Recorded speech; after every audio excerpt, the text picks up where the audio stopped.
Welcome to Psychology of Pilgrimage. I am joined in this episode by Megan Kelleher, who is the historian and academic access manager at the Royal Air Force Museum in London. It's really nice to see you, Megan. So happy to have you on Psychology of Pilgrimage today. Looking forward to talking about your book chapter, Hallowed Ground, British Battlefield Tourism to the former Western Front, amongst all other types of threads that have to do with post-war pilgrimages of people who were in either the veterans of the British Expeditionary Force or the families, or in some cases, the descendants of these families. Thank you so much for having me. I'm really excited to talk a bit more about this. So I thought we could start out by you sharing. We'll start out with an artifact that you have brought back. Hopefully you've brought back from one of your pilgrimages or from a pilgrimage. And I'm looking forward to hearing about that. So this is not quite from a pilgrimage as such, but actually it's something that I find really interesting about potentially something that was taken to a pilgrimage. So downstairs, which I forgot to bring up, if I'm being completely honest, I do have part of an old headstone that was given to me when I was working for the War Graves Commission. So what it was is that it was part of a trip that I was doing. We were doing engravings and highlighting to the general public how these engravings work. And as part of that, the stonemasons actually engraved my name in a piece of Portland stone, which had previously been used as a headstone, but had wear and tear had got in. And so they utilised these to highlight to the general public how these would work. So that's one of my prized possessions. But my main one that I wanted to highlight, and I'll start off by showing it just to camera, is this next of kin memorial plaque. Now, if you're British, you might have seen these a bit more at home, but I'm going to explain it for those of you who might be unfamiliar with it. So this is bronze, and it's approximately 11 centimetres or 4.5 inches in diameter. And it's quite a heavy object. And it has the name of someone who died while serving with the British and Empire forces in the First World War. So in this case, it has the name Charles Pilcher Bailey, which I'll just point to the camera a little bit here. And it's usually issued to the next of kin of the casualty, along with a scroll. And the scroll is typically posted in about 1919 to 1920 and includes a king's message for the bereaved. And I do actually have that here as well. So it comes from Buckingham Palace, and it says, "I join with my grateful people in sending you this memorial of a brave life given for others in the Great War." And I'll just, again, show that. And the reason why I wanted to show this is actually it's my great-great-grandfather who's commemorated on this. And his name was Petty Officer Charles Pilcher Bailey. So he was Petty Officer in the Royal Navy. And he died on the 11th of May, 1915, at the age of 30. So he's quite a bit older than what people generally tend to expect when they think about war dead. Now, he's interesting because he serves with the Hood Battalion of the Royal Naval Division. And the Royal Naval Division was essentially that there was a surplus of people who wanted to serve with the Royal Navy. So they became infantry regiments, and they have quite an interesting time in the First World War and serve in a lot of the key battles that are familiar in British history. Now, he joined up prior to the First World War and had actually been a policeman in London, even though he was born in Kent in a place called Cranbrook. Now, again, according to the CWGC records, and this is corroborated by the address on the letter, he left behind a wife called Clara and at least one child, and obviously that child became my great-grandfather. And the family story is that he was at Gallipoli and died on a hospital ship, which does explain why. And I'll be honest, I haven't done loads of research into it because I kind of want to keep that family story alive. And he's buried in Alexandria Chatby Military and War Memorial Cemetery in Egypt. And the reason why I wanted to highlight this is since I've recently moved home and we are a service family, we've had some of these artifacts given to us by relatives. This was originally in my uncle's possession. And downstairs, we've also got a beautiful framed picture that tells us about Charles Bailey and where he is. And I can imagine that maybe 100 years ago, that was in my great-grandparents' house or even my great-great-grandparents' house. And I really enjoy being part of that history. And I especially want to highlight him because he's the only one of my relatives that I know about that I haven't been able to visit his grave yet. And it's kind of part of my pilgrimage pledge someday to go and visit him. you for sharing that very personal connection through the family story and the family lore, as well as these relics that have been passed down through the family. I was wondering if you could describe, for those of us who have not seen this before, could you describe what is on, did you call it a medallion? So it's a next of kin memorial plaque. Sometimes it's a memorial called plaque. Sometimes it's called a dead man's penny or a dead man's medallion by the general public. So it has Britannia on it as well as the name and a lion. So very much that symbolism of Britain. And it has around the edge, which you can probably see just here, it has "He died for freedom and honour." And there's also quite a few, there's laurel wreaths around it. And there's also some dolphins around the edge as well. And so it's a really solid piece of material. And Britannia is holding a laurel wreath in her hands for victory. So it's that symbolism of Britain and this idea of sort of victory that we see on a lot of the memorials are missing as well. But also connecting it to the personal and recognising that that individual name is what is arguably the most important to that family who are potentially still grieving. Well, there was a similar practice in the United States with a very nice kind of a certificate that was given to families. And on the certificate was Columbia, the personification of the United States, knighting a World War I soldier. And so with the message about the service and sacrifice of that particular soldier who is named on the certificate. So the symbolism actually is interesting, and that would be fun to get into at some point. Also, talking about just the female personification of our respective countries and how that was utilized in the commemoration process for individual soldiers. So for people who may be unfamiliar, I mean, this is a pilgrimage podcast, and so some of our listeners are very familiar with post-war pilgrimages, particularly First World War, but also Second World War, and others are not familiar or may not even have an interest in war and battlefield pilgrimages. And so I'd like to kind of do a bit of a segue into your slide presentation about your chapter regarding this kind of the magnitude of the numbers in terms of the number of soldiers and the number of pilgrims that were visiting the Western Front after the First World War. I am always shocked when I read the numbers of soldiers and just the amount of impact that the First World War had on the British Empire. And what I am seeing is about 10 million soldiers served in the British forces. And of those, go ahead. You probably have more specific numbers. No, that sounds around right. And we were sort of just discussing about the numbers in terms of the wider British Empire as it was, in terms of a lot of the forces from across the globe came to the Western Front for at least a period of time. And I think when we looked it up, it was about 2.5 million from undivided India as it was then. So that's kind of one of the largest proportions, right down to 100,000 or so from what was Newfoundland as a separate dominion from Canada, as it would have been known. Been able to see the Royal British Legion 1928 booklet that was given to pilgrims. I also have seen the Vimy pilgrimage book from 1936. I believe there was a South African pilgrimage. Do you know of any other sort of former empire kind of pilgrimages that were done through the Legion or through other groups? Yeah, so there were quite a few different groups that were operating in the interwar period. And I would have imagined as well at this time that Beaumont Hamel, or Newfoundland Memorial Park, as it's sometimes known, would have been quite a key location for Newfoundlanders to go and visit.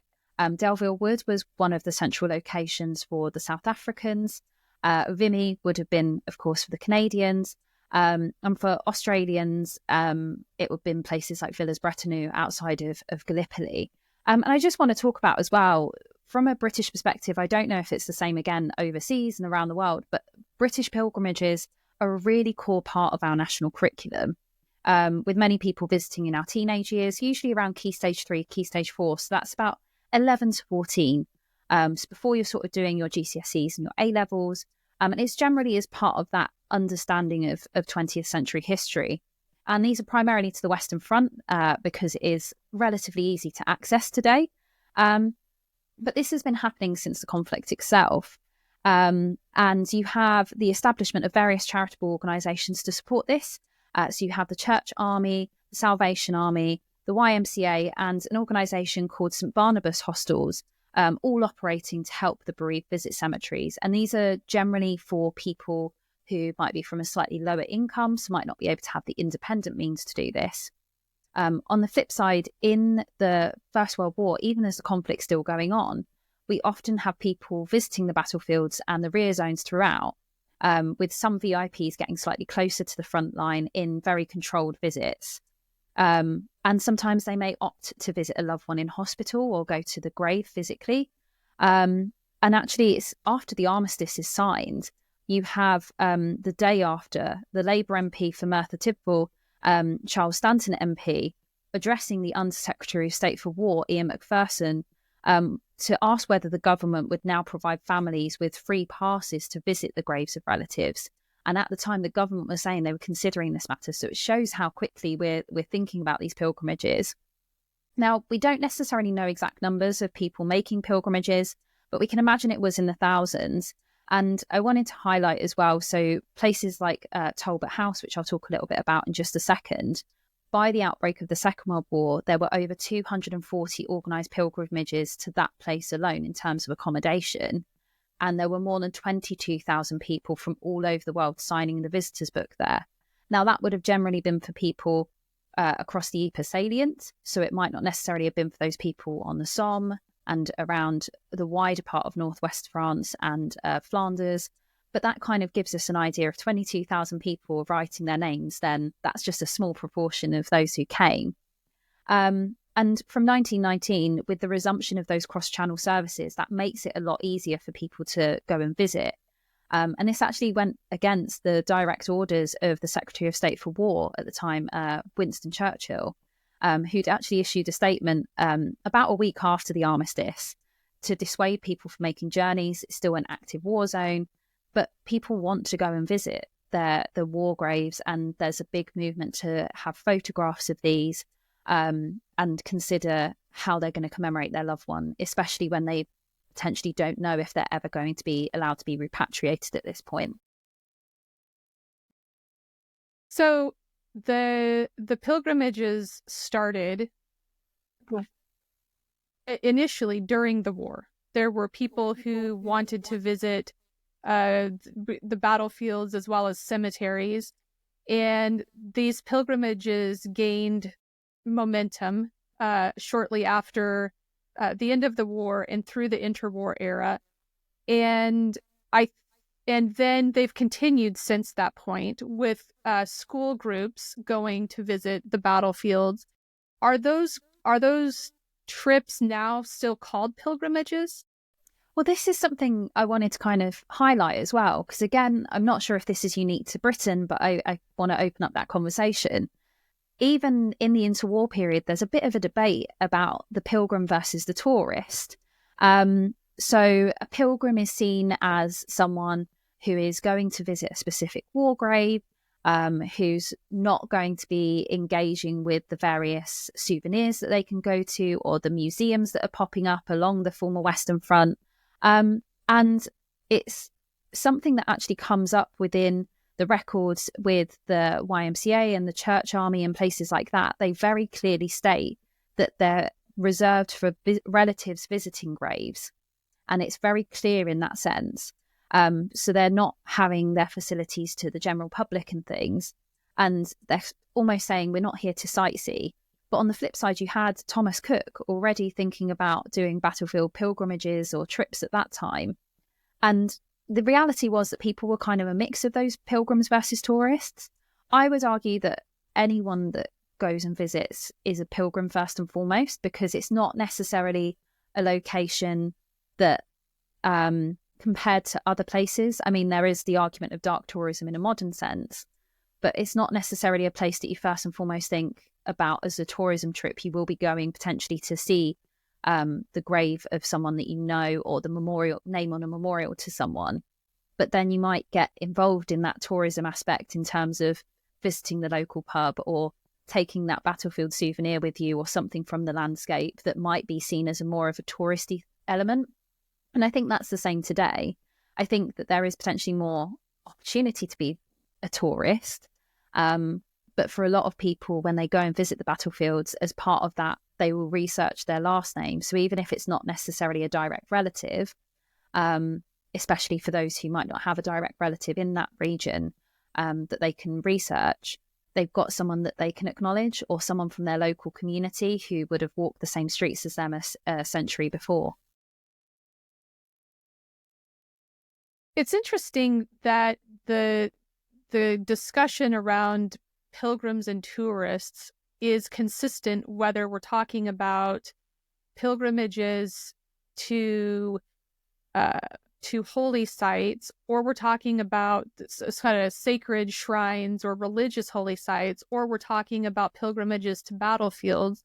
The same issue is at play here, which is, what is the motivation for the travel?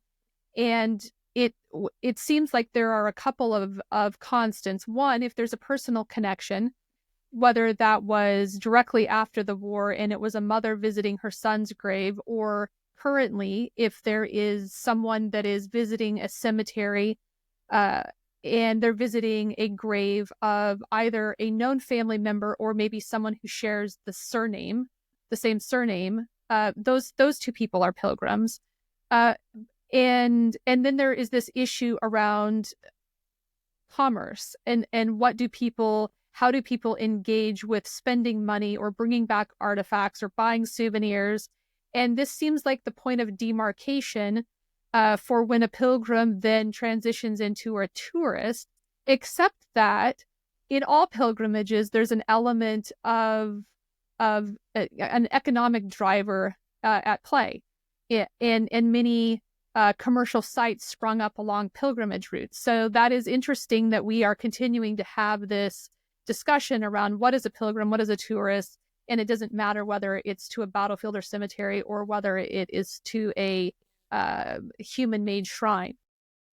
And this is it. I mean, something, and please do correct me if I'm wrong, my French is a little rusty. My understanding is that souvenir means to remember. And so that's where this comes from. So even if they're not necessarily buying something that we would consider in good taste to remember the trip, it is part of that souvenir experience. And perhaps this is something we'll get into a little bit later on, but there's a variety of different ways that souvenirs happen, whether that's a case of taking objects to sit within that landscape and have that moment together, or whether it's taking something home with you. And that could be something that's man-made and in real poor taste, arguably, to the general population, or it could be something incredibly personal. Like I know that in some of the previous episodes, we've talked about poppies within the landscape that people have brought home and pressed flowers. And that's something that might be quite popular as part of that pilgrimage. It's something that's natural, that's being brought home with you, that has that connection to the landscape or elements of soil. And a really good example of this that is still available, I think, on YouTube was in 2018, the English Rugby Federation Union, I think that's their acronym, RFU, they went to the battlefields and they took some soil from the grave of Robert Poulton Palmer, one of the people who had played for England, and took that back and buried it in Twickenham Stadium as part of this centenary element. So there is that element of that souvenir and remembering of the people over the last century who have served and who have died. And I can imagine that wasn't necessarily a unique idea. It's something that might have happened among families and friends. It definitely did in the American case, and particularly in Bellawood, which is the location that I've been researching quite a bit the last few years. Families were bringing back soil, groups were bringing back soil. they were bringing back small saplings from the forest to plant in the United States. The water collection from the Devil Dog Fountain is a relatively new phenomenon that was not happening that we know of after the war, but it does speak to this very enduring practice of bringing back an artifact, a souvenir from the landscape, which does feel less touristy when this is a natural element, whether it's soil or branches or stones. This feels a little bit more organic and I think connected to the battlefield in a way that is very different than buying some type of trinket. Even though that is a souvenir, I think I could argue that, and we probably both could argue that these natural elements feel less commercial and less kind of prepackaged than other types of souvenirs. So absolutely, definitely in the American case, there were many families and many pilgrims that were bringing back elements of the battlefield. And I think this is exactly it in terms of going to these battlefields and experiencing them. It's also potentially the first time that people have gone overseas. And so there's that element coming into play of wanting to potentially remember the trip as much as remembering that pilgrimage. And like you say, I think that the organic matter is often seen as the more accepted in the landscape. It's something that you can physically connect to that person that you're trying to remember, whereas a trinket might be slightly more difficult, but nevertheless important to that family member. And I think that there's some beautiful things that come through with that, and even down to potentially discussing photographs as souvenirs, in the sense of a lot of relatives will, and I'll share some of those in the slides from the Imperial War Museum archive, where they're taking photos next to the grave and kissing the headstone and touching the name. And that's something that I think that tactile element is really important as part of a pilgrimage. I know I've certainly felt it when I've visited relatives who I have no connection to. I wouldn't have known them. They were born a century before me and died a century before I was even born. But going and touching that name and seeing it in a place is something that's really important, as it almost feels like that duty of remembering. And I talk about this a lot in the sense of, and apologies to those who have heard me speak about this before. One of my really good friends, Olivia Smith, once said to me that you have two deaths, one when you physically die and one when your name is finally uttered. And it's almost that duty as a pilgrim to remember that name. I know that she wasn't necessarily the person who came up with that concept, but she introduced me to it. And that's something that I tended to do when I'm doing battlefield pilgrimages myself with slightly younger children who might not necessarily understand the concept of war and conflict and how that person came to be, but going up to the headstone or going up to the name and saying, "Hi, Tom," or "Hi, Charles," or whoever it is, and having that connection that they remember. And even with, I know with the War Graves Commission, they sometimes do headstone rubbings where they've got a crayon and a piece of paper. And that's something that we see the pilgrims doing as well. So they might not have a camera available to them, but they have that rubbing that they will treasure for the rest of their lives, of their loved one's headstone or name on a memorial.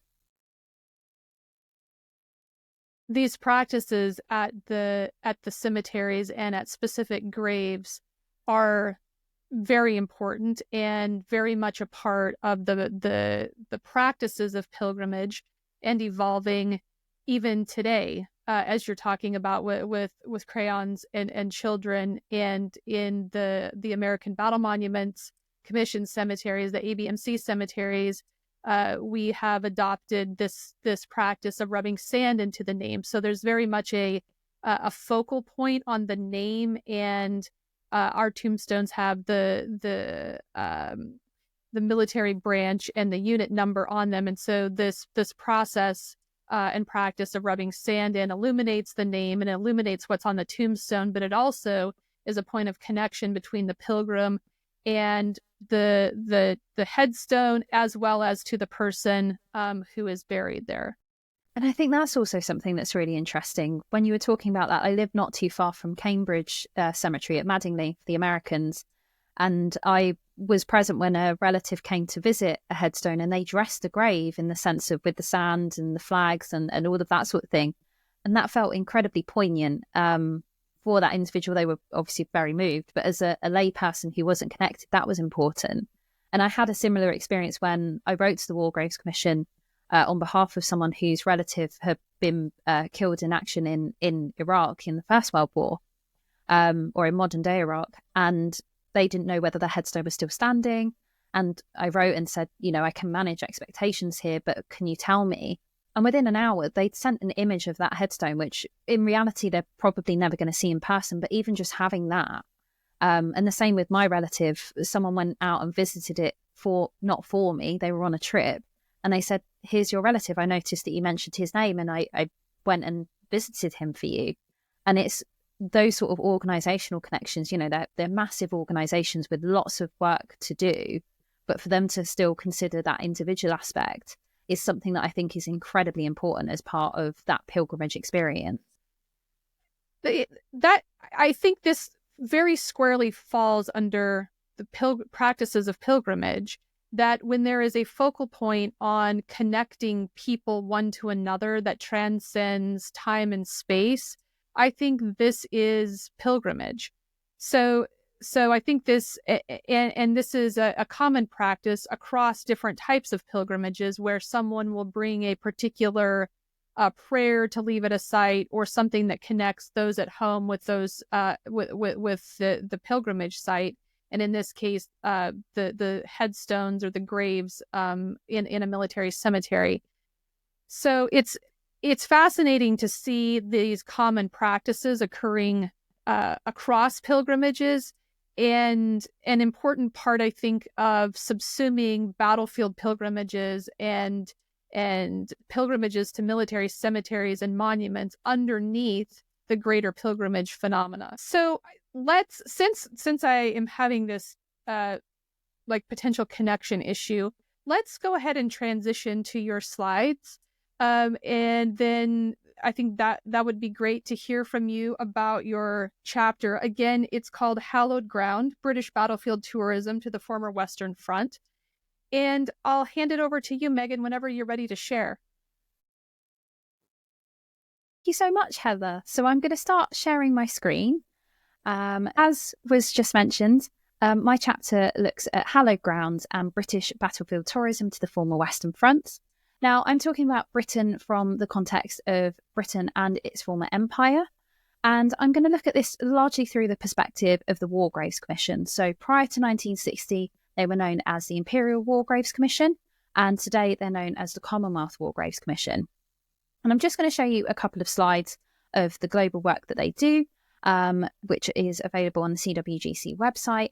And I'm going to zoom in just a second to a slightly blurrier vision of Europe there. Now, the CWGC, as it's known today, prides itself on being the first organisation of its kind. And it has origins in a British Red Cross unit, which was led by a man called Fabian Ware, and they were sent to France in 1914. Now, just to give you an idea in terms of the commemorations within Europe, I'm just going to highlight that here. So the largest number of commemorations globally is found in France, with just over 500,000, and that's names on memorials as well as physical graves. Belgium has just over 200,000 there as well. And just for a bit of reference, my PhD research looked at the UK-based war dead, which has just over 305,000 commemorations. Now, these are also both for First and Second World War, but I just wanted to highlight those just to give you some figures. Now, this chap on screen that you can see here is Fabian Ware, and from 1915, it should be noted that from the British perspective, there was a ban on exhumations and repatriations for during the period of the war initially. Now, I want to also acknowledge that some wealthier people may have still opted to repatriate their loved ones, and they did. I'm not going to talk about that much this evening, but I just wanted to highlight that sometimes did happen. But from a general perspective, there was a ban on exhumations and repatriations.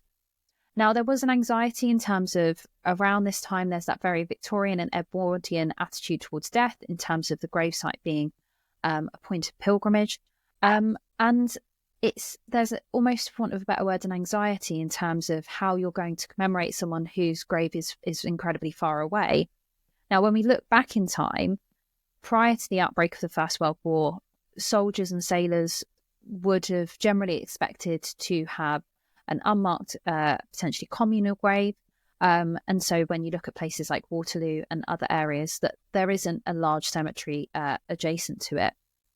So what Fabian Ware does is he begins recording the graves that he comes across and campaigns for wider recognition more generally. Now, he had a previous life as both a journalist and a teacher and had lots of really useful connections. And he was really utilising those connections to further his cause. Now, from the 21st of May 1917, the Imperial War Graves Commission was established by Royal Charter, and by 1918, over 587,000 graves were identified and a further 559,000 were registered to individuals with no known grave, and that's across the globe. Now, the Imperial War Graves Commission employed the greatest minds of the time, including those that were on screen, so Sir Reginald Blomfield, Sir Herbert Baker, Sir Edwin Lutyens were employed as principal architects for the cemeteries across the globe.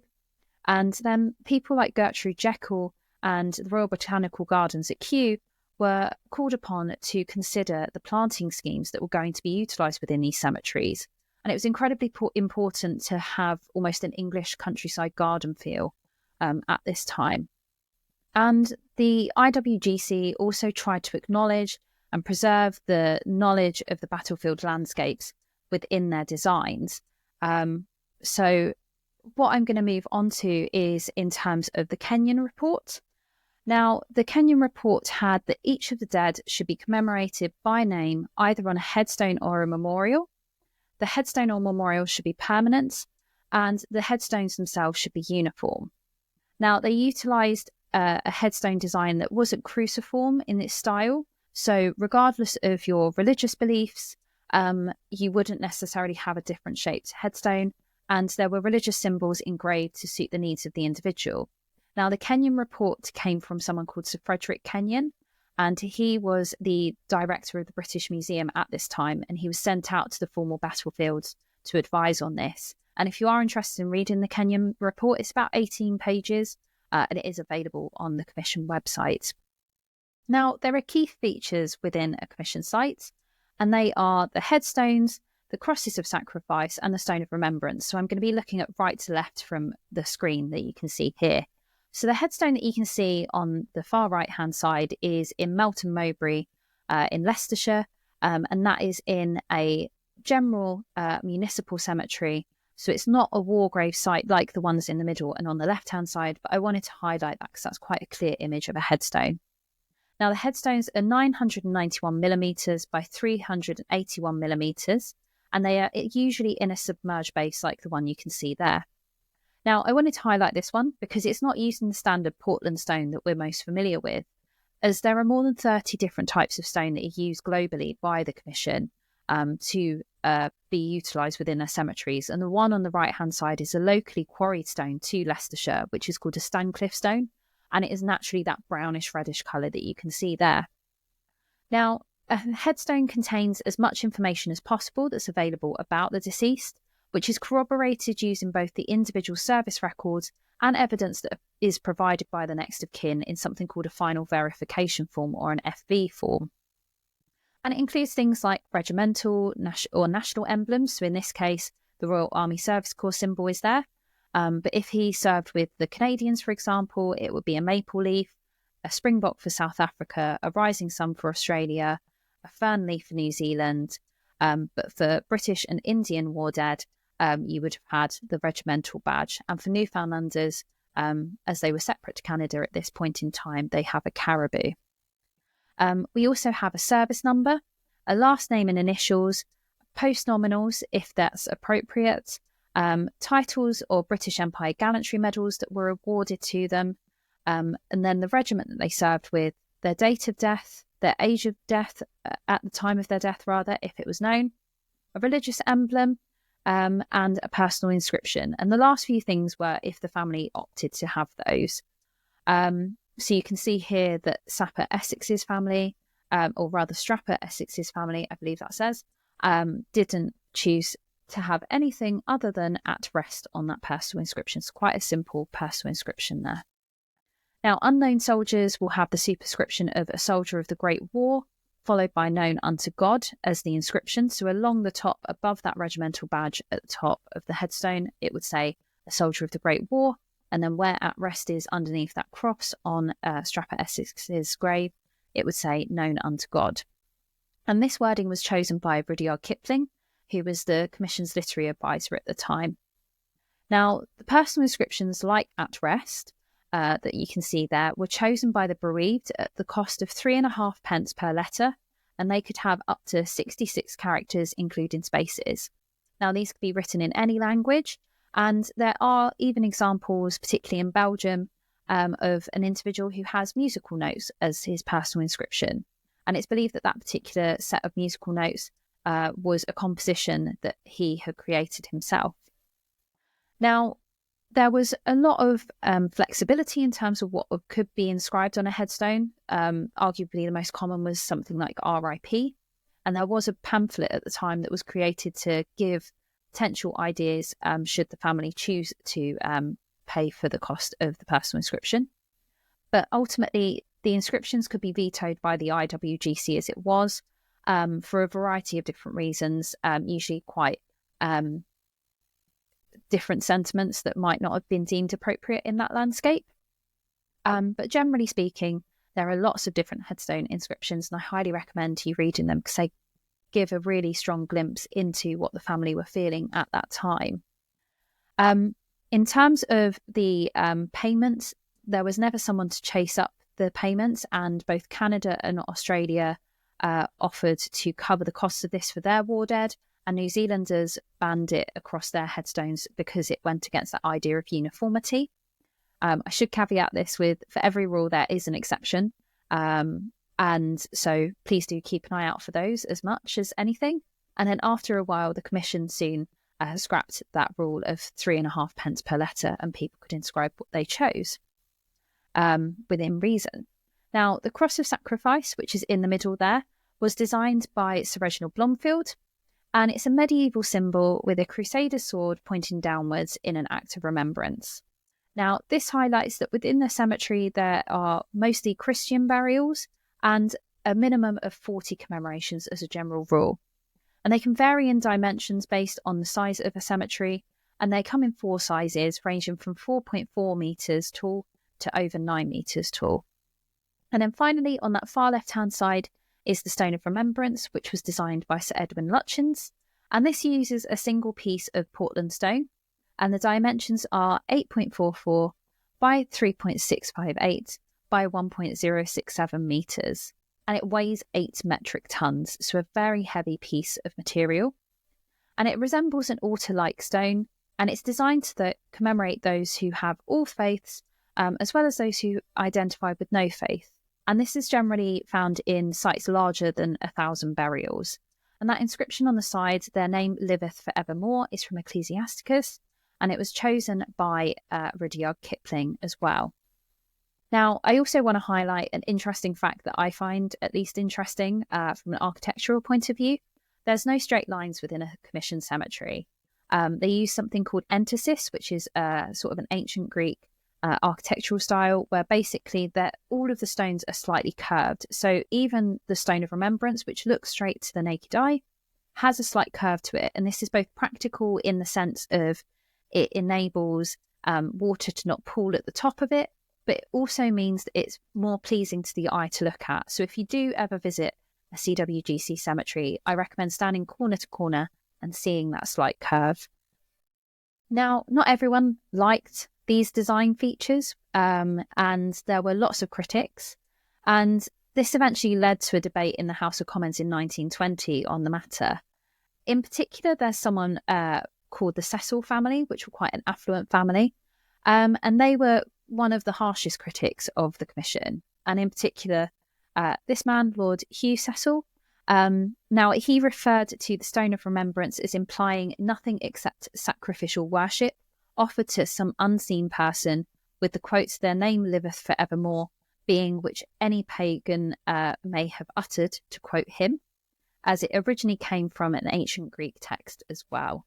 So there were lots of debates, but ultimately the Commission were able to continue their work as they had planned. Now, the IWGC, as it was, ensured that the cemeteries were kept in perpetuity. And this is shown to this day on the entrances of many commission sites, which we often ignore when we are doing our pilgrimages, in addition to employing former veterans as well. Now, as you can see here, this is Ypres Reservoir Cemetery, which is in Belgium. And on the left-hand side, I believe, it has the inscription in English, and then on the right-hand side, it has it in French. It could be the other way around. I just wanted to highlight that there. And this talks about the land being gifted by the Belgian people in perpetuity. And it's highlighted in both the language that is local to that region, as well as English in every cemetery that the IWGC utilises. And like I said earlier, the IWGC also tried to preserve and acknowledge the battlefield landscape in their designs. So what I wanted to highlight here is that the map of Tyncott Cemetery and Memorial. So you'll see that there's some black squares to the far left-hand corner and the far right-hand corner.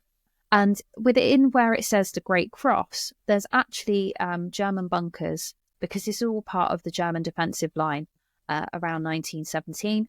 And the IWGC wanted to incorporate these features into these cemeteries that they were concentrating people into. So a lot of the war dead at Tyncott, with the exception of those sort of more scattered looking graves on that map behind the Cross of Sacrifice, were brought in from the wider landscape, from potentially smaller cemeteries or from areas across the battlefields, and brought into Tyncott. But they also wanted to acknowledge that this was part of the former landscape as well. Now, I mentioned earlier about Talbot House, and I can't talk about the British experience without mentioning Talbot House at least.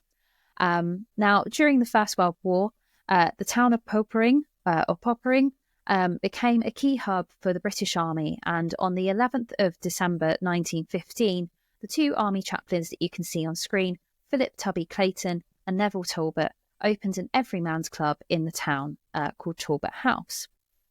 In the aftermath, people who had experienced the camaraderie here sought to preserve its spirit. It was a really key place during the First World War for British people, regardless of their rank, coming to stay.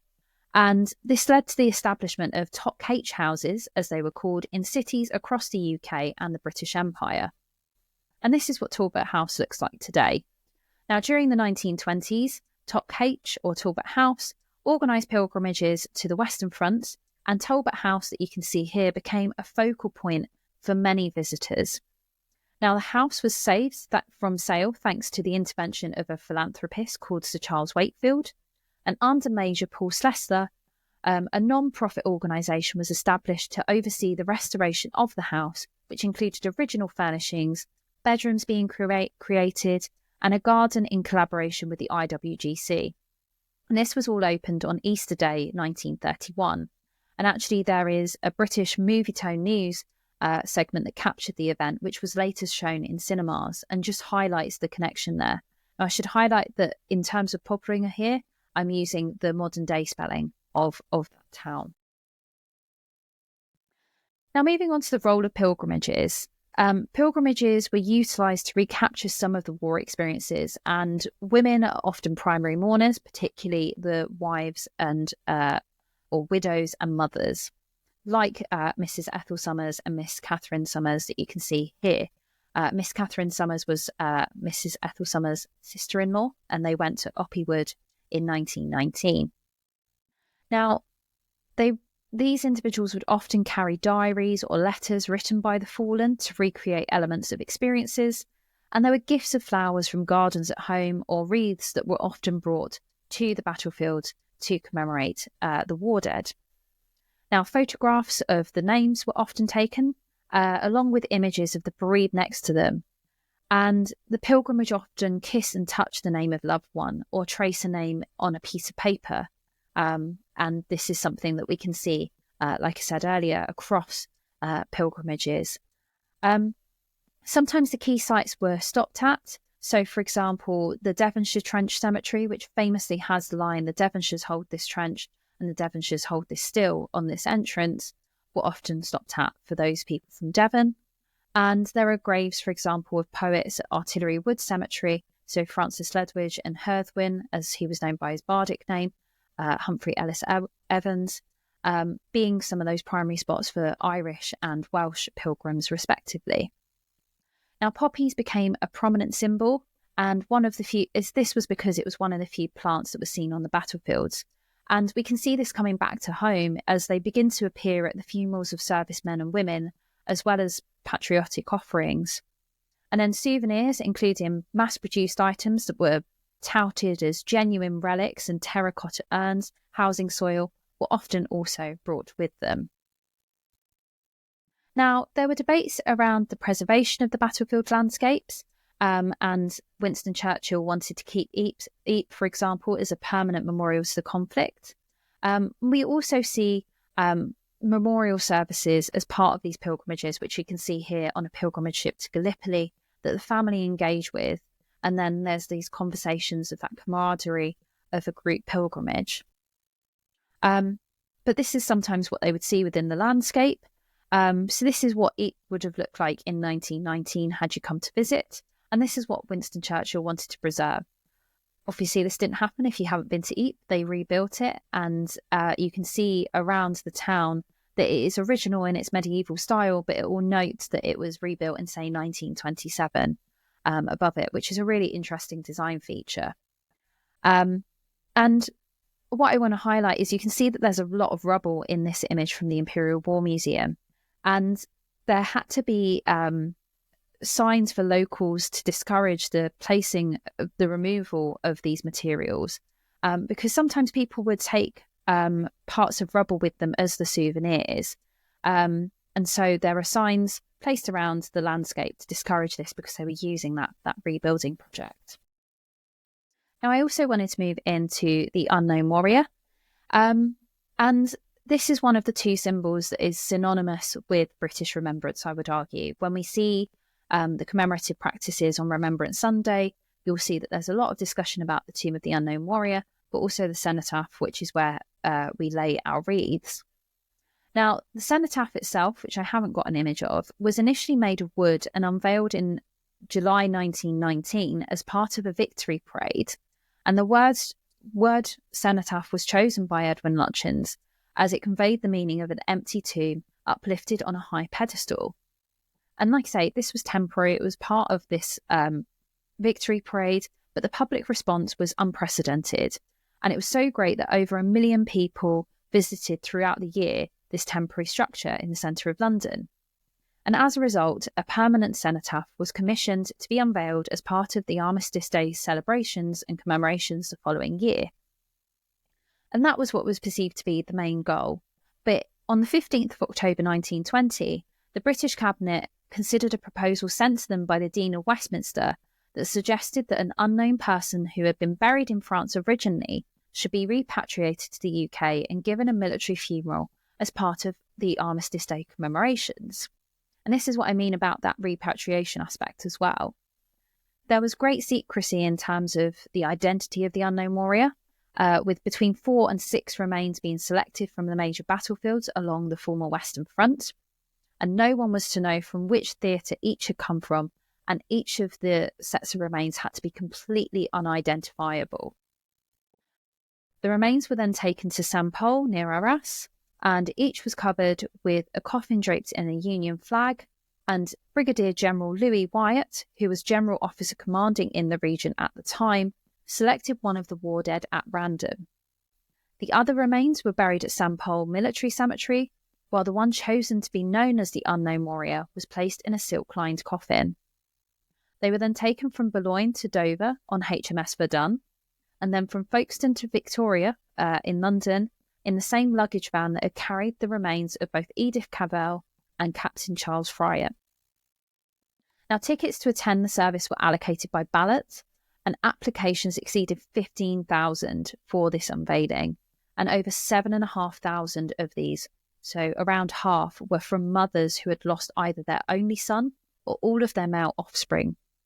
And these individuals were prioritised over politicians and other key figures to be part of this service, really emphasising that importance of particularly mothers as the primary mourners of their sons. Now, the funeral procession itself went along the Mall, Charing Cross, and up towards the Cenotaph, with Baron Trenchard, Lord Beatty, Lord French, and Lord Hague among the pallbearers, and King George V serving as the chief mourner. The procession continued after a 2-minute silence at 11 a.m. to Westminster Abbey, and the King himself prohibited the use of umbrellas in this circumstance, even if the weather was unfavourable. Lining the route was 828 members of the armed forces, representing all ranks, and then the coffin was processed by the 3rd Battalion, the Coldstream Guards. The route inside the Abbey was lined by Victoria Cross recipients. It's the highest gallantry medal that you can receive as a member of the armed forces. And the coffin was sprinkled with soil brought from France, and in 1921, a permanent stone of Belgian marble was unveiled by the Dean of Westminster. In 1923, the first royal bouquet was placed on the tomb by Elizabeth Bowes-Lyon, who was later known as the Queen Mother, and this was considered to be a spontaneous act in memory of her brother, who was Captain the Honourable Fergus Bowes-Lyon, and he'd been killed in 1915, and at the time of her marriage was still among the missing on the Lewes Memorial. Lewes is sometimes known as Loss, just to clarify that as well. And I also want to talk about the idea of these pilgrims. In order to be considered a pilgrim, you had to go through quite a few hoops to get to the battlefield. So to gain access to Ypres and similar places between 1919 and 1922, you had to gain a special pass and have obtained precise information about that point of commemoration from the Directorate of the Graves Registration or the Imperial War Graves Commission. And it was only once this was approved you had to gain a passport and make your own travel arrangements. And we can see this in the Great Pilgrimage that the King did in 1922. If you haven't seen his passport, I highly recommend looking at the record because it says occupation, and I believe it says something like the King or something like that, which I find really interesting. But moving on to the wider commemorative landscapes and the creation of commemorative landscapes. So particularly among the wealthy, they may have utilised areas of land to connect with their war dead. And this was the case for Major Cedric Charles Dickens, where the area of land that was believed to be where he fell was bought by the family as it had a connection to him. Now, you may recognise the name Dickens. He was the grandson of Charles Dickens, and he died on the 9th of September 1916 in the Somme region and had been buried at the time in the shell hole. In 1921, his mother raised money to give the nearby village of Jungy a water supply and arranged for the War Office to have his remains stay in situ instead of being concentrated. And she later bought that area of land and right of way, paying the commission to upkeep that site. Now, throughout her lifetime, she visited at least once a year the site where she believed her son was buried. And at the time, there was a bench in a wooden cross that said, "In loving memory of our darling Ceddy, / Major Cedric Charles Dickens, born the 8th of March 1889, killed in action at Lewes Wood on the 9th of September 1916, with a French translation of that placed underneath, and a memorial tablet erected in the nearby church." Now, like I say, she visited this throughout her lifetime, but when an exhumation was planned after the Second World War, the individuals who were undertaking this work could not find the remains of Major Dickens. And this is potentially because the remains may have been disturbed due to later fighting with the ground moving as well. And so his name was later placed on the Thiepval Memorial to the Missing of the Somme. And in the 1970s, officer equipment was found nearby to where this area of land that had been purchased was. But as it could not be definitively identified as Major Dickens, they cannot confirm that that was him. I should also highlight as well, when we are looking at names from the British perspective, and we can potentially discuss this in a moment, when you're looking at nationality, it's important to remember that nationality from commission terms is to do with country of service, as opposed to country of birth or naturalisation. So you may have, for example, someone who was born in the UK serving with the Canadians and be listed as Canadian when they might not have had British Canadian citizenship and that sort of thing. So if you have a relative that you might not necessarily be able to find using the the nationality that you may identify or recognise as theirs. It might be that they're under a different nationality. And we can also see this with some Americans that joined Canadian forces in particular in both World Wars. I also wanted to touch on some of the work that I've done within the United Kingdom, because although from a British perspective, we might not necessarily consider it to be a pilgrimage in quite the same way to visit someone across the country, there's great pilgrimages to the United Kingdom from those from the Dominions, as they were known, who are visiting mainland Europe. So they'd be visiting potentially one grave site in France or Belgium, for example, and then come to Europe and visit another site. Now, in the case of someone called Sergeant F.W.C. Bootle, he was buried at the cemetery that's seen on screen, which is Oxford Botley Cemetery. And in 1956, the works team noted that the private memorial over his grave was becoming increasingly worn, and that the sister at the time was visiting the UK and had inquired to the Commission about the cost of renovating that grave. Now, she'd been informed that the Commission would replace this headstone free of charge if they use their headstone, which you can see within that site, and she accepted this offer. Now, the Commission did an incredible job, in my opinion, in terms of they ensured that the headstone was erected quickly so that his sister could see the new headstone in situ before the completion of her trip to Europe and return to Australia. And I think this is really important because they would have potentially known that this might be the only opportunity that the sister would have been able to visit his grave. And she wrote to the Commission afterwards, thanking the organisation and referring to it as one more to the list of courtesies I have received since arriving in England. And this is what the site looks like today. And then we also have the concept of how we commemorate at home when pilgrimages might not be as readily available, even with these charitable elements. So how do you commemorate someone who essentially has a grave that's very far from home? You might find that they have a name on a family headstone, which we can see here in Wigston Cemetery. And this is utilising a family plot in a local churchyard or cemetery as a focal point of familial remembrance. And it's common to see reference to a family member who died in the conflict overseas on a family headstone. So it might say, Private so-and-so killed in France, or that sort of thing. And it may look like there's a physical grave there, but actually their main point of commemoration might be in France or Belgium or wherever. But to the family, this was the main place they may have come to visit regularly to remember their loved one. And there may have been the potential that they opted to bury some items associated with the war dead as part of the grieving process to provide themselves with a funeral, even with the absence of the war dead there. So I also wanted to just highlight that. I think that brings me to the end of my presentation. So I'm going to stop sharing my screen, but hopefully that's all come through. Thank you so much.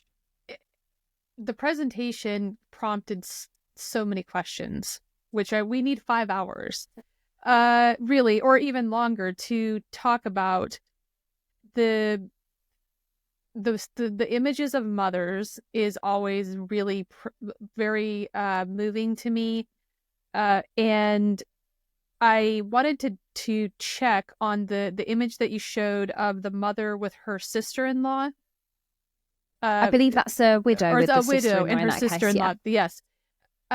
Did they bring apart the cover for the uniform with them? Is that placed on top of a grave?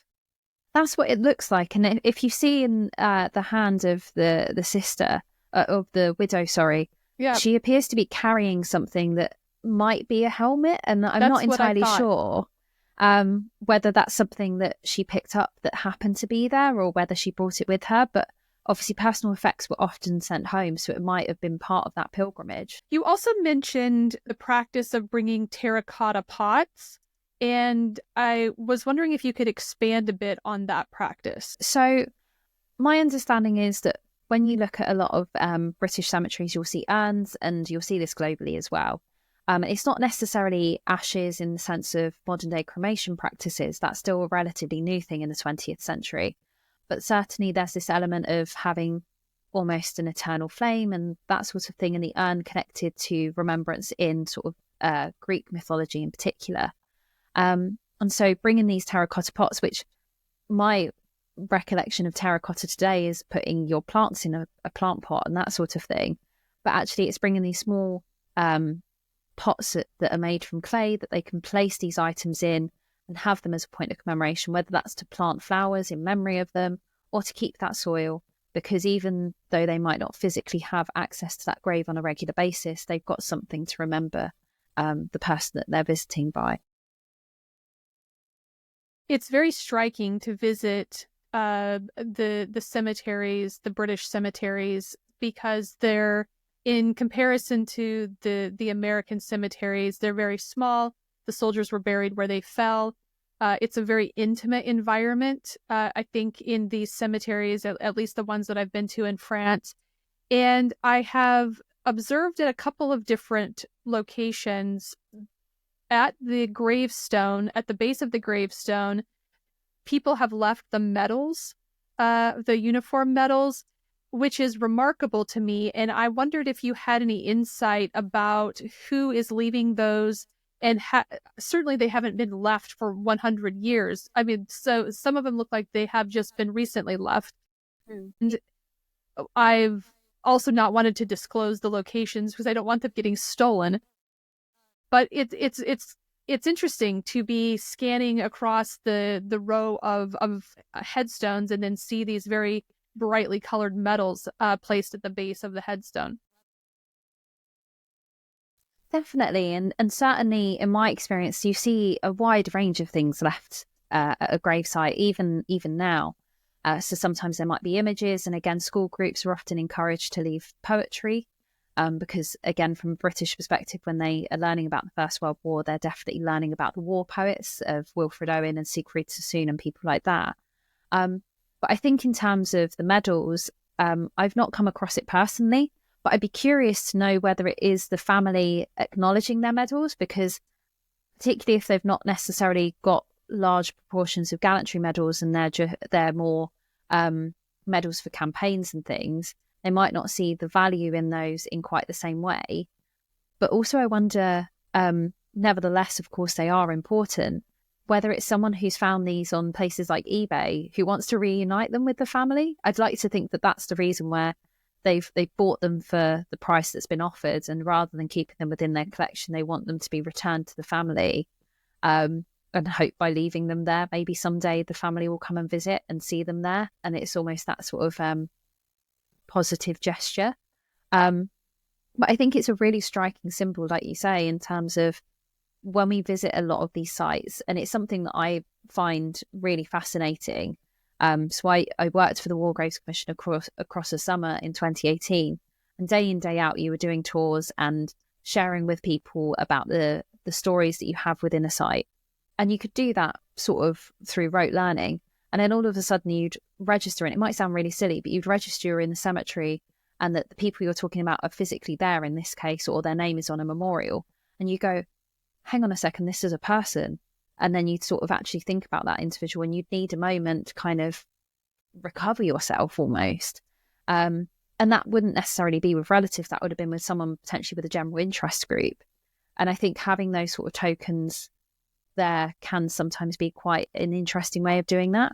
I would say that sometimes as well, be mindful of what is left there, because of course the operational staff that the Commission employ sometimes have to take these items away. And especially, I don't know if it's the same from the American side in terms of the types of stone you use, but sometimes people will blue tack poppies to the headstones, and actually that damages the stone, or leaving coins on top turn them green. Particularly, apologies to my Canadian colleagues, but the type of stone, the type of poppy rather they use, where they put the pin into the ground, obviously the poppy disintegrates, but then you're leaving a pin that the operational staff might step on. So just be mindful as well of what you're leaving as these points of pilgrimage, or maybe take a photograph and then move that away.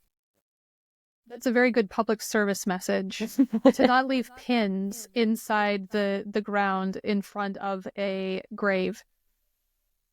The other aspect that is really moving to me about the Commonwealth war graves is that the families were able to to have a choice about what was inscribed onto the grave. And some of these inscriptions are heartbreaking. They just rip your heart out when you look at them. And, mothers talking about their dear sons, and fathers talking about the sons, or siblings talking about a sister talking about her brother. And it really paints a very human picture of who these soldiers were as people, and not only as warriors in a great global conflict. And I'm wondering if what is the most significant message or description or inscription that you've seen on one of these headstones? Gosh, that's really tough one. And people have quite literally written books about these. Oh gosh. So I'm going to give like sort of honorary mentions before going through my favourite, or the one that's most powerful to me. I'd probably highlight, and this is one that if you've been on a battlefields trip, you will have definitely seen. And this is Second Lieutenant Arthur Conway Young's personal inscription, which is at Tynecott. And he was from an Irish pacifist, atheist, Republican family. And his inscription is a really good example about the Commission having this veto rule, but not necessarily using it liberally in the sense of being quite restricted in terms of when they will step in. And it has about him being born in Japan in 1890, because his family were based over there at the time. But the inscription says underneath, "Sacrifice to the fallacy that war can end war." And I think that's quite a powerful statement to be saying, particularly at that time when we are still very much about that patriotism. I'd also highlight that, again, at Tynecott, and I will say this because I was there for 4 months, I looked at a lot of the headstone inscriptions, and Private Marx's special memorial, which is at the sort of entrance at the base of the cemetery, so not where the coach car park is at the bottom, is written completely in Hebrew. And I know that you've got later chapters talking about the Jewish experience. What I find fascinating about this is the family have opted to put his inscription that would have been had he have died at home as a civilian on his headstone. So it says about his Jewish name, who he's the son of, and their Jewish name, the year that he dies in the Jewish calendar, the fact that the location in Belgium is turned into the Hebrew version. And then it has the quote from the book of Samuel that is on every Jewish headstone in Hebrew, which is really poignant if you know what you're looking at.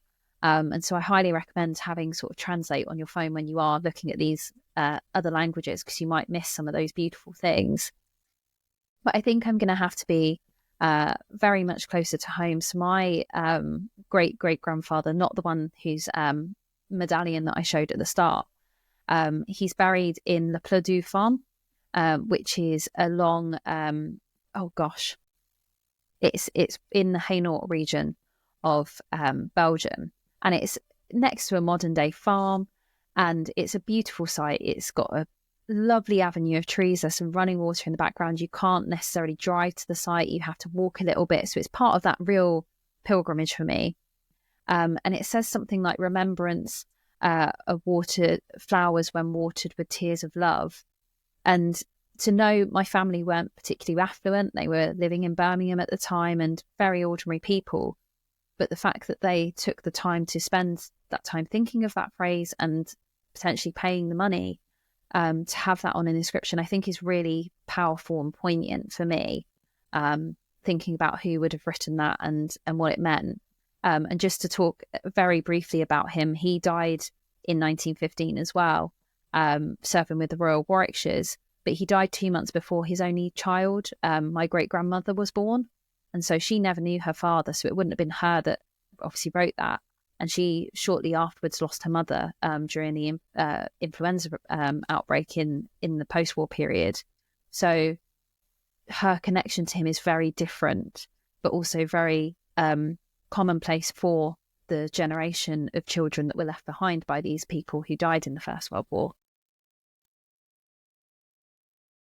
It's so tragic. The stories are tragic. The war is tragic. I think the pilgrimages were an attempt to try and and grieve. There was a communal grief aspect to this, as well as making meaning of the war and the impact of the war. I wanted to ask you a question about the unknown warrior and the mothers that visited for the ceremony. Have any books been written about the mothers, or were any kind of collection of essays about who these women were? So there's not necessarily been a book specifically about the unknown warrior, but there was a book published in the centenary by a lady called Andrea Hetherington, I believe, that was talking about the widows and mothers specifically. And she also looked at the impact of the reason why mothers were put at a slightly higher pedestal than widows was that widows could be remarried, whereas the purest love, quote unquote, was your mother to their son. And there's discussions in this book about pensions being withheld because the woman is not seen to be upholding the memory of her late husband in a positive way. And so I think that would be a good starting place. But if anyone does have any recommendations, I'd really be intrigued to read about this, because like you say, it's that aspect. You hear sort of individual stories, but you might not necessarily know about the women behind those stories, if that makes sense. It does, and it's interesting to think about this. There's two aspects to this. One is that this warrior is unknown, and so he's kind of every man. He's every soldier. He could be anyone's son or anyone's husband or anyone's brother, sort of a son of the country. And then there's also a real need for specificity when it comes to the inscriptions on the graves. And it's an interesting commentary. I don't know what the commentary is, but it just struck me when you were talking about all of these women coming to the ceremony and thinking about, from a psychological standpoint, what is it that they were what was driving them? What was so poignant about this particular ceremony? And I suppose it was the fact that it could have been their son. And there were so many unknown sons. So it was sort of a collective movement to in solidarity with all women, right? That there, some women, that the remains of their loved one had been found, and in other cases, the remains were not found. So it's interesting, because it's almost like a polar opposite, where on one hand, the women and the families want to see something that is very concrete and very focused on remembering the individual person, and on the other hand, it was so important to have this symbolic every soldier type of commemoration. And as you said, national symbol, or I think, what did you call it, the second piece of kind of symbolic commemoration? Yes, yeah. And I think as well, it's also interesting because at the time this was seen as representing all elements of the British Empire forces. And actually in sort of the 1990s and so on, we have the Canadians and Australians taking home their own unknown. And so if you go to Cabaret Rouge Cemetery, you'll see in both English and French the Canadian unknown that was taken from Cabaret Rouge to be the unknown warrior that's at Ottawa. And I believe at the moment there's discussions about an unknown warrior for the Newfoundlanders. And so it's a really interesting discussion. And I think it'll be fascinating to know more about that psychological impact. Like you say, is it, from my understanding, having not been the person experiencing this, it's a lot of the closure comes from having somewhere to commemorate, and ideally a physical grave to commemorate at. So how do you come to terms with that when you are someone who is grieving those among the missing? And also on the flip side, how it occurs when they are found, and the serendipity of that, but often it might be outside of the living memory of the individual that's being identified as primary mourner, the next of kin. You know, we see it even today where we have individuals that are commemorating their great grandfather, like myself or whoever, and they're being asked to speak on behalf of the family. And I think it's a fascinating aspect of that cultural history of that duty to the family. And I would be intrigued, like I say, particularly around that spontaneous act that's now become a core part of wedding ceremonies for the British royal family, in terms of the laying of the bouquet, in terms of constantly remembering that it was a spontaneous act for a brother that wasn't at a wedding day, and now it's become symbolic of all royal weddings. And I find that fascinating, that connection between this time period and today. I think it is an indicator of the importance of rituals. That yes, they are to focus on remembrance, but the ritual itself kind of takes it evolves into the collective consciousness, and even if we don't have a direct connection to the original events, the ritual itself is that continuity. Definitely. And we see it even today with modern conflicts where, unfortunately we see people being killed in action and being brought back to their country. And, if you go to Brookwood Military Cemetery in Surrey, there are some more modern war dead there, and that's up and down the country as well. And it's that ceremonial aspect of seeing them land at RAF Brize Norton and be taken through places like Wootton Bassett with a coffin draped in the Union flag. And even today, when remains are recovered from the First World War, the regiment that's connected to what they would have been historically, 'cause, of course, a lot of the regiments aren't named the same as they were in 1914 to 18. But for example, the Rifles will come in because it's one of their own, and they will do the ceremony and be part of that mourning process. And I find that really fascinating as well, that connection to not only the familial history, but also the regimental history or the armed forces element history, that I find a really poignant aspect of that ritual. And like you say, that closure of the chapter of them being lost, to utilize the missing terminology. And I was privileged enough to see that from, I didn't get to see a reburial, but I got to see a rededication where an unknown became known through research. And it was for an Australian, and the Australian Armed Forces came over. It was done around the time of Anzac Day. So that evening we got to see the New Zealander force do a haka underneath the Menin Gate, which was an incredible experience in and of itself. But at the headstone they sang Amazing Grace, which was beautiful enough. But the family had actually opted for the inscription on this new known grave, "I once was lost but now I'm found." And it just tied that chapter potentially for that family, but also for that individual, in a really poignant way, I would say.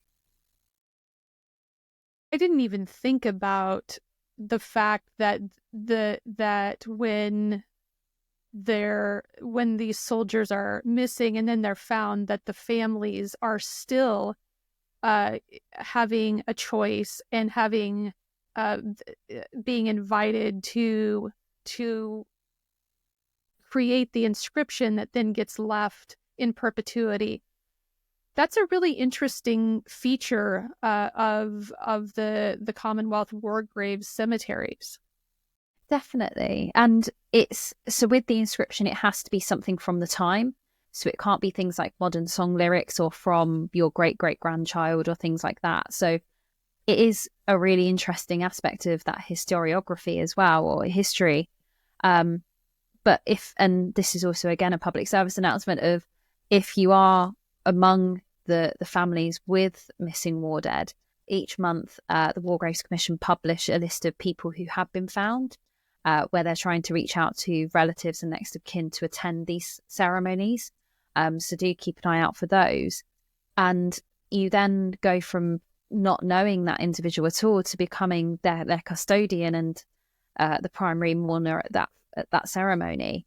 And there's dignitaries that attend, and it's a really powerful statement. I don't know if they do the same in the US. I know that you have, certainly at Madingley, I've seen with the memorials to the missing, you have the sort of pin that goes next to it when they are found. But it is something that I find really interesting, that even today we are experiencing these aspects and remembering them. We were so grateful to have you contribute this chapter in our edited volume about post-war pilgrimages. And I'm curious if your research has remained in the pilgrimage space or how it is moving forward. So it is, I think, once you get into this area, you almost can't escape it. And I don't mean that in a bad way at all.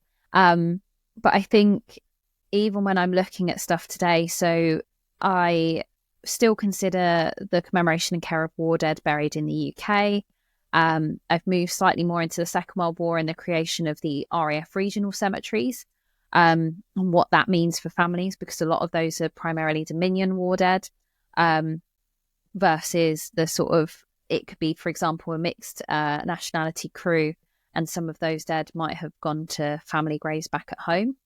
And I find it really interesting to look at those pilgrimages, but I can't help but keep coming back to pilgrimage, even down to one of my favourite chapters in my PhD thesis was looking at the inquiries files of the CWGC. And one that really stood out for me was a family member who was trying to visit her late husband's grave. And she lived in the same county, but she'd moved slightly further afield and she couldn't go back and tend to it. So she was asking them for support. And in modern terms, it's an hour's drive. But in that time, it would have been a significant ask for a woman in her 80s to do that journey. And it's thinking about, yes, the world has gotten smaller in terms of that travel, but what it means to be within those shoes and having to make those decisions, that I find really interesting. And even down to working within a museum space and knowing that a lot of the artifacts on display are arguably memorial pieces, particularly to those who are missing from aircraft associated with them, and seeing people make pilgrimages to those to further understand the familial connection they have both to the living and to the dead in terms of the people who survived and those who didn't. And I find that really fascinating. So even when I think, I've written enough about pilgrimage, it comes back. And as well, from a personal connection, I don't know if you find this, but I've not been to the battlefields in a couple of years now. And speaking to my husband, he's never been to the battlefields, and I'm like, this is sacrilegious in and of itself. We have to make a pilgrimage now. You have to understand.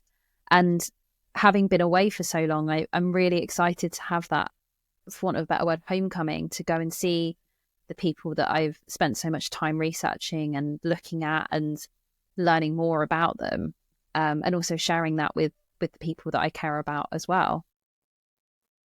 For sure. I think for many people, I don't want to say all people, because I think there are probably a subset of the population that visits battlefields, or they visit military cemeteries, or they visit memorials, and it's just another stop as part of a European itinerary if we're talking about France and Belgium.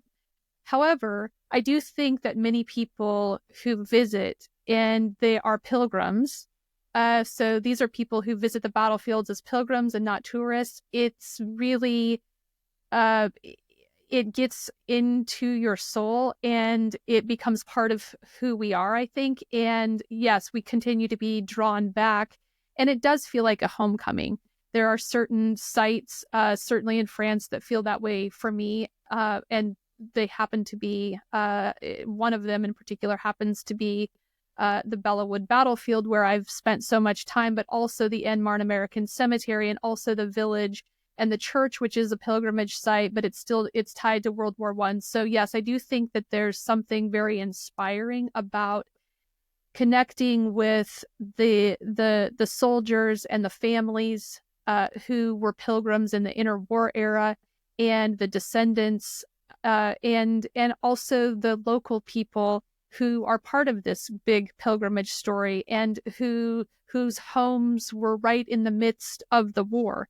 They have stories to tell as well, and they have become pilgrimage hosts, and not solely people who just happen to live at battle sites. They play a really important role, these local families, in the pilgrim experience. Definitely. And I think it's so interesting to have these connections. And I also find as well, like you say, it gets into your soul, but even simple things. So when I was doing my PhD in the UK, unlike the green signs that you might see Commonwealth war graves today that are written in the local language and in English. There's smaller signs outside churchyards and municipal cemeteries across the country. And I didn't necessarily notice them beforehand. But now, I mean, my dad sends me running jokes about it where he stopped at a set of traffic lights and done a detour because he knows that I need to see the site, or I refer to them as unsolicited cemetery pictures. And I don't mean that in a bad way, but relatives of mine, like my uncle, who lives down in Kent, will be doing a building job and he'll send me a picture and just be like, saw these and thought of you. And it's a cemetery that I've never visited, but he wants me to know that he's made that pilgrimage as part of his day because he knows that it's important to me and it's also important to him.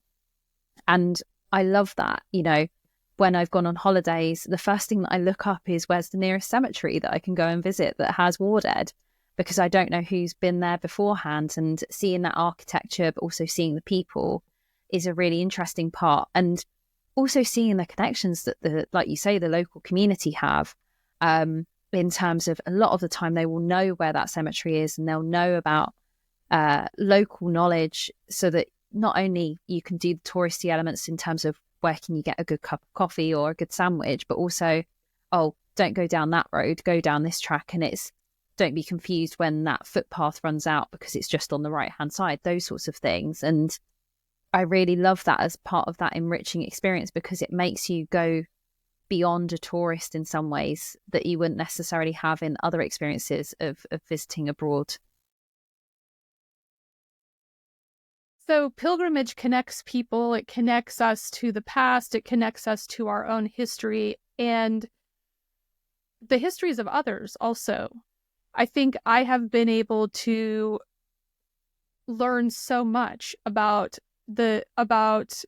other countries' histories and other militaries because of pilgrimage, in addition to my own, and thinking about who these soldiers were as people, and also who they left behind.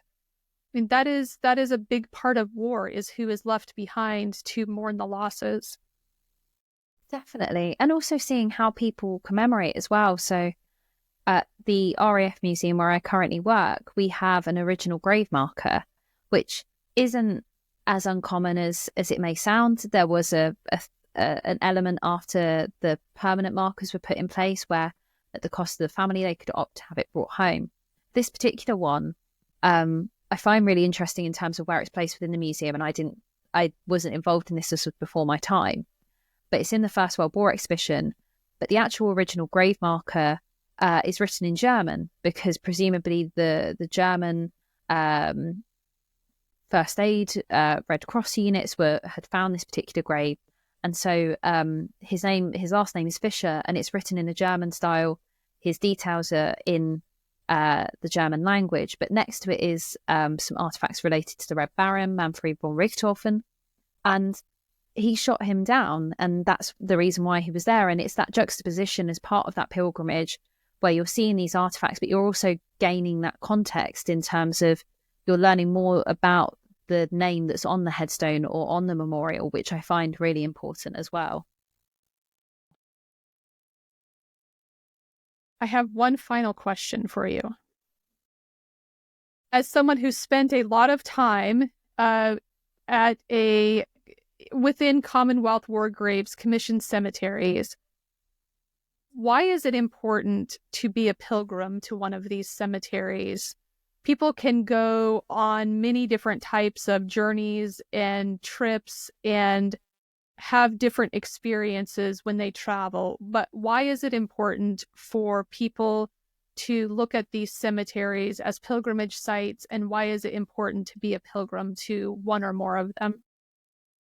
Gosh, I think I would hasten a warning that it will get into your soul when you do these pilgrimages for a start.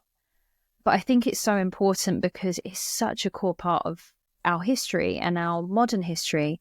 And although it's slipped out of living memory in my lifetime, it is still so new. And thinking about, you've learned so much about it at school.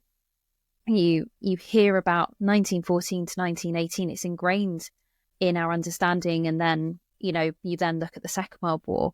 All of those aspects are of things that you learn about, and you're learning about the sort of general histories. But to go to these sites, you actually see the scale of the losses, but you also get those individual stories. And I think the individual stories are what make me interested as a historian. I think there's been some very brilliant scholars who have written about the military histories and the other elements, but getting those individual stories is what is really important, so that we don't forget those memories. And they are everyone is someone's, son, brother, husband, whatever their identity was at home. But within the context of that time, they are a comrade and they are someone who served. And it's a really interesting part of our history that we need to remember. And I think calling these sites of pilgrimages, I know that anyone who's interested in pilgrimage will have read Jay Winter's work and hear that he refers to these as the modern day cathedrals, and things like that. But it's true, when we consider, certainly from a British point of view, the rise in secularism and things like that, when, places of worship aren't necessarily the main point of pilgrimage in quite the same way as they were in, say, the medieval period, where do you go? Everyone needs somewhere that they go to feel that peace. And I think that's also a final reason why to consider these sites of pilgrimage and to be a pilgrim is, I can't begin to describe the level of peace that you feel within these sites. You could, especially if you're there on your own, you have a different experience when, say, for example, a school group is running around behind you and you're all learning together. But when you're in these sites on your own and you're just with these people, and it might be that, it's the start of the day and it's a small cemetery, or you're the last person in there, whatever time of day it is, the level of peace cannot be described. It's that silence where you also feel safe. It's not a lonely silence because you're among people and you're among their stories. And I think it's an experience that creates that sense of calmness as well as understanding what's going on. And so I really love that opportunity to be within my own thoughts and also be really present, especially in the modern world where everything moves really quickly. Having that moment of peace and calm and learning about these people is something that's really important as a pilgrim.